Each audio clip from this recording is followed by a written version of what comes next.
66 million साल पहले धरती के राजा डायनासोर खत्म हो गए थे। एक बहुत बड़ी आफत, शायद एक एस्टेरॉयड, ने उनका राज खत्म कर दिया। आज हम इंसान इस धरती पे सबसे पावरफुल हैं, लेकिन क्या हमारा भी वही हाल हो सकता है? क्या वही ताकतें जो डायनासोर को खत्म कर दी हमें भी एक दिन मिटा देंगी? सवाल ये नहीं है कि ऐसा होगा या नहीं, बल्कि ये है कि कब होगा। क्या ये कोई नेचुरल डिजास्टर होगी, कोई कॉस्मिक इवेंट जो हमारे कंट्रोल में नहीं है, या ये हमारी अपनी गलतियों का नतीजा होगा, हमारे कामों और नाकामों का? इसका जवाब शायद उन ताकतों को समझने में है जो हमारी दुनिया को बनाती हैं, और उन चॉइसेस में है जो हम एक स्पीसीज की तरह करते हैं। हम एंथ्रोपोसीन में जी रहे हैं, एक ऐसा टाइम जब इंसान धरती को बदल रहा है। हमारे कामों ने क्लाइमेट चेंज शुरू कर दिया है, छठा मैस एक्सटिंक्शन शुरू कर दिया है और धरती के सिस्टम्स को उनकी लिमिट्स तक पुश कर दिया है। हमारे स्पीसीज का फ्यूचर और धरती पे सारी लाइफ का फ्यूचर खतरे में है। डायनासोर कितने मैग्निफिसेंट क्रीचर्स थे। उन्होंने 180 मिलियन सालों तक धरती पे राज किया। उनका राज अचानक खत्म हो गया जब एक बहुत बड़ा एस्टेरॉयड लगभग 6 मील चौड़ा युकातान पेनिनसुला में आ गिरा। इस इंपैक्ट ने बहुत बड़ी ताकतें अनलीश कर दी, जिससे पूरी दुनिया में भूकंप, सुनामी और ज्वालामुखी इरप्शन हुए। इंपैक्ट के तुरंत बाद का टाइम बहुत खराब था, लेकिन लॉन्ग टर्म इफेक्ट्स और भी खराब थे।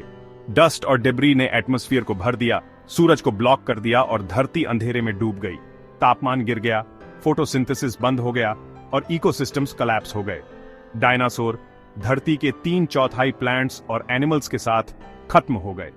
डायनासोर का एक्सटिंक्शन हमें नेचर की पावर और लाइफ की फ्रेजिलिटी की याद दिलाता है।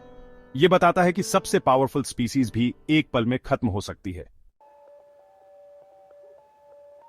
एक्सटिंक्शन धरती पे लाइफ का एक नेचुरल पार्ट है। हमारे प्लैनेट की हिस्ट्री में 5 बड़े एक्सटिंक्शन इवेंट्स हुए हैं।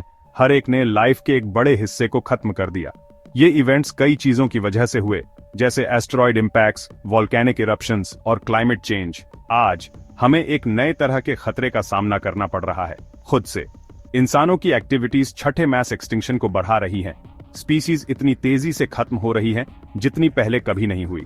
हम प्लैनेट के क्लाइमेट को बदल रहे हैं, ओशंस को पोल्यूट कर रहे हैं और हैबिटेट्स को बहुत तेजी से डिस्ट्रॉय कर रहे हैं। हमारे सर्वाइवल के लिए खतरे नेचुरल और ह्यूमन मेड दोनों हैं।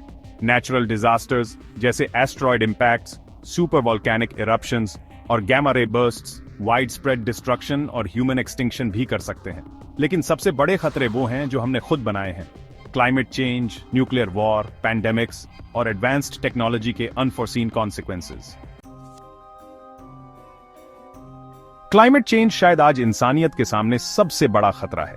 फॉसिल फ्यूल्स जलाने से एटमॉस्फेयर में बहुत सारे ग्रीन हाउस गैसेस रिलीज हुए हैं, जिससे हीट ट्रैप हो रही है और प्लैनेट गर्म हो रहा है। क्लाइमेट चेंज के नतीजे पूरी दुनिया में देखे जा रहे हैं, जैसे extreme weather events, rising sea levels और मैस एक्सटिंक्शंस। न्यूक्लियर वॉर एक और एग्जिस्टेंशियल थ्रेट है।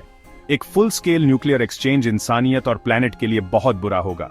ब्लास्ट इफेक्ट्स, फॉल आउट और न्यूक्लियर विंटर लाखों या बिलियंस लोगों को मार देंगे।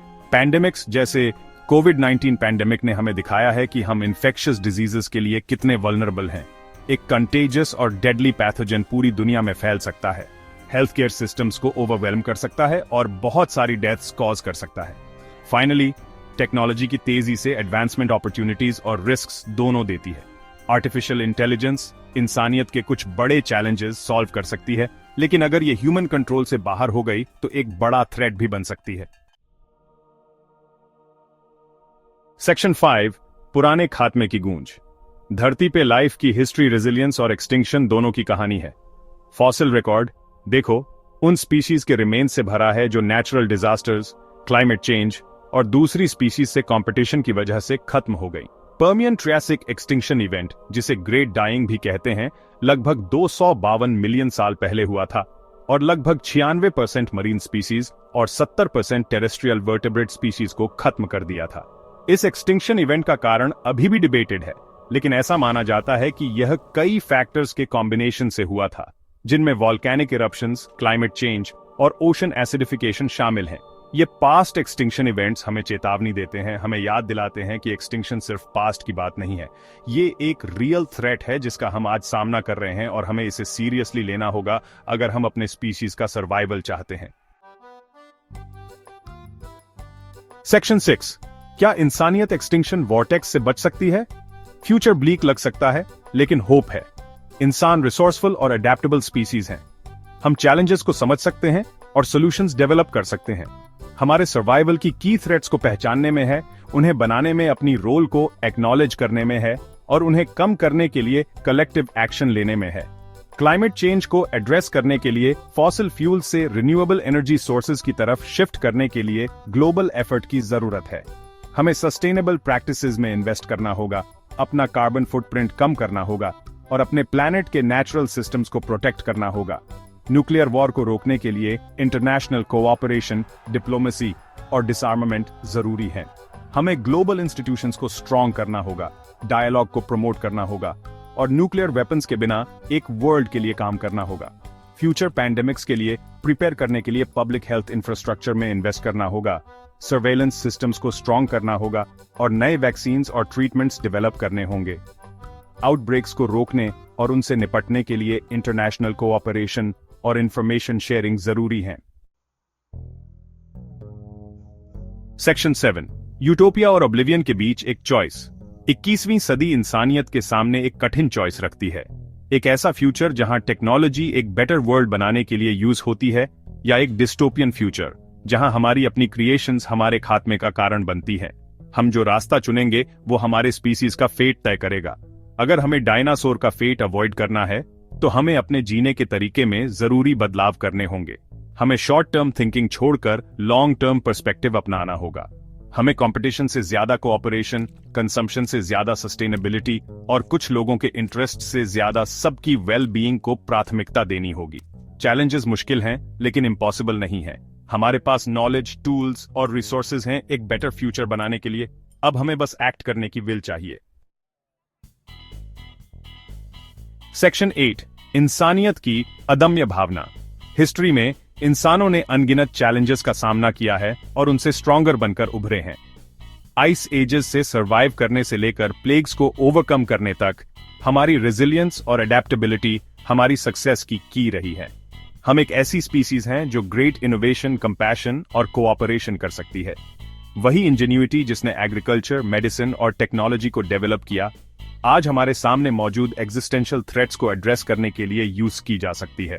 हमारे पास कोर्स चेंज करने, अपनी स्टोरी रीराइट करने और एक ऐसा फ्यूचर बनाने की एबिलिटी है जहां इंसानियत न सिर्फ सर्वाइव करे बल्कि थ्राइव करे। चैलेंजेस कभी कभी इनसरमाउंटेबल लग सकते हैं, लेकिन यह याद रखना जरूरी है कि हम इस ड्रामा में पैसिव ऑब्जर्वर्स नहीं हैं, हम अपनी डेस्टिनी के ऑथर्स हैं। सेक्शन 9, हमारा फ्यूचर अभी लिखा नहीं गया है। यह सवाल कि क्या इंसान डायनासोर की तरह खत्म हो जाएंगे, इसका जवाब सर्टेनिटी से नहीं दिया जा सकता। फ्यूचर पहले से तय नहीं है। यह एक कैनवस है जिस पर हम अपनी चॉइसेस और एक्शंस से अपनी डेस्टिनी के स्ट्रोक्स पेंट करते हैं। हमारे पास सस्टेनेबिलिटी, कोऑपरेशन और शेयर्ड प्रॉस्पेरिटी का रास्ता चुनने की पावर है। हम एक ऐसी दुनिया बना सकते हैं जहां फ्यूचर जनरेशंस को एक हेल्थी प्लैनेट मिले, एक्सटिंक्शन के थ्रेट के बिना, या हम एनवायरमेंटल डिस्ट्रक्शन, सोशल इनइक्वालिटी और एग्जिस्टेंशियल रिस्क के अपने करंट पैथ पर चलते रह सकते हैं। चॉइस हमारी है, फ्यूचर अभी लिखा नहीं गया है। चलो वाइजली चूज करें।